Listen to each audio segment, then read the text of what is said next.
also be clear. The future is not just happening. The future is built by us, by a powerful community as you here in this room. We have the means to improve the states of the world. But two conditions are necessary. The first one is that we act all as stakeholders of larger communities, that we serve not our only self-interests, but we serve the community. Genesis 11:4 it says, "They said, 'Come, let us build ourselves a city with a tower that reaches to the heavens, so that we may make a name for ourselves. Otherwise we will be scattered over the face of the whole earth.'" James 3:16, "For where you have envy and selfish ambition, there you find disorder and every evil practice." Through the motive of selfish ambition, world domination has been an ongoing pursuit, even since the days of Genesis, where Nimrod wanted to build a tower to the heavens without God. A desire to control and rule the entire earth is not a foreign concept to God, nor is it to man, because the very enemy of mankind wishes to do this himself, so that he may be like God. Isaiah 14:13 says, speaking of Satan, "You have said in your heart, I will ascend into heaven. I will exalt my throne above the stars of God. I will sit also upon the mount of the congregation in the sides of the north. I will ascend above the heights of the clouds. I will be like the Most High God." And so this evil way of thinking influences the world, as 1 John tells us the whole world is in the sway or the influence of the evil one, Satan. And his way of thinking has influenced many people on the earth to pursue this agenda. 8 of them, which I think it's important for you to know. Here's some of the predictions. Number 1, you'll own nothing and you'll be happy. By the way, this is from their website. This is a video they produced. Number 2, the US won't be the world's leading superpower. Instead, a handful of countries will dominate. That hosts it, that brings everybody together, who says things like the following. Let me just read this quote to you. From whom? Okay. This is the sweetheart of a guy, Klaus. Oh, yeah, You'll own nothing and you'll be happy. I remember that, yeah. You think that's just normal? I thought that was an odd quote. You think that's just odd? I do.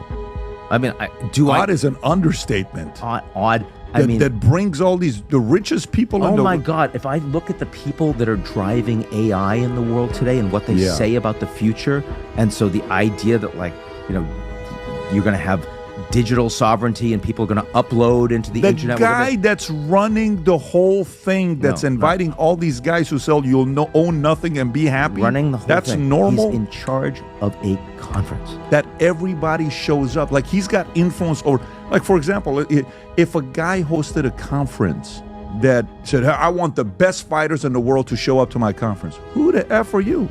But this guy puts it, all the fighters show up. Why? Guy's got influence.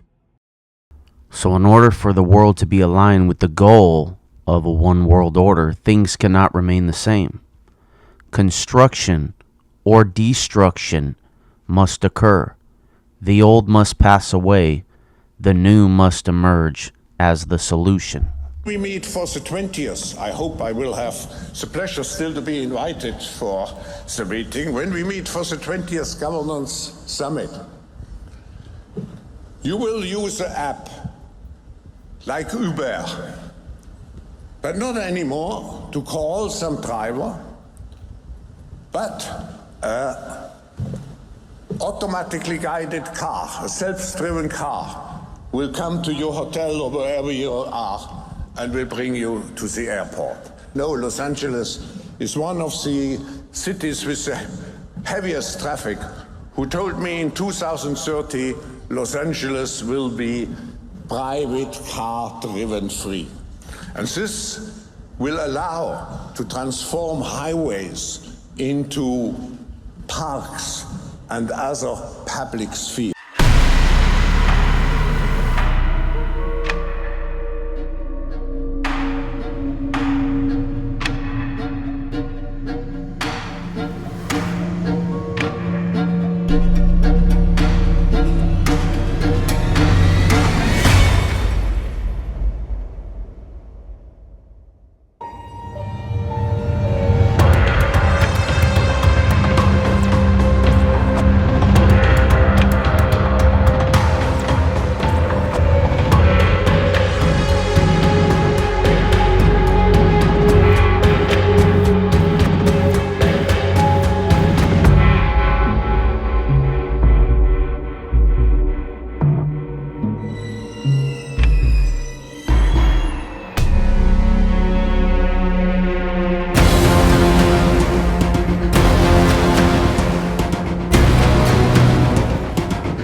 Fox News Alert, I'm Ashley Strohmeyer live from New York. Somber news from the Vatican, especially following Easter Sunday, with word of Pope Francis has died. The 88-year-old pontiff had been hospitalized since February 14th when he was admitted to Rome's hospital after a week-long bout of bronchitis got worse. A letter that was sent to the World Economic Forum from His Holiness, to Professor Klaus Schwab, to the executive chairman of the World Economic Forum. This year's annual meeting of the World Economic Forum takes place in a very troubling climate of international instability. Your forum, which aims to guide and strengthen political will and mutual cooperation, provides an important opportunity for multi-stakeholder engagement to explore innovative and effective ways to build a better world. Who writes like that? Who wrote this letter? The letter goes on. The process of globalization, which has by now clearly demonstrated the interdependence of the world's nations and peoples, thus has a fundamentally moral dimension, which must make itself felt in the economic, culture, political, and religious discussions that aim to shape the future of the international community. In a world increasingly threatened by violence, aggression, and fragmentation, it is essential that states and businesses join in promoting far-sighted and ethically sound models of globalization. Oh, really? La mayor parte de los habitantes del planeta se declaran creyentes. Esto debería provocar un diálogo entre las religiones. No debemos dejar de orar por él y colaborar con quienes piensan distinto. Confío en Buda. Creo en Dios. Creo en Jesucristo. Creo en Dios, Alá. Muchos piensan distinto, sienten distinto, buscan a Dios o encuentran a Dios de diversa manera. En esta multitud, en este abanico de religiones, hay una sola certeza que tenemos para todos. Todos somos hijos de Dios. Establish peace, for the heritage of peace to be brought to all generations. We must do everything in our power to end all wars on this earth and to establish world peace. Therefore, all religions must unite under God as one, through the unity of religion. So with the political agenda of globalization and the acknowledgement of Pope Francis being an agenda contributor, calling for world cooperation with the goals of globalization, aligning religions and the people as one, were they working together as one? And does the death of Pope Francis and the stepping down of the face of globalism signal a collapse of this system or a collapsing system, especially since it be on the same day, the day after Christ was resurrected?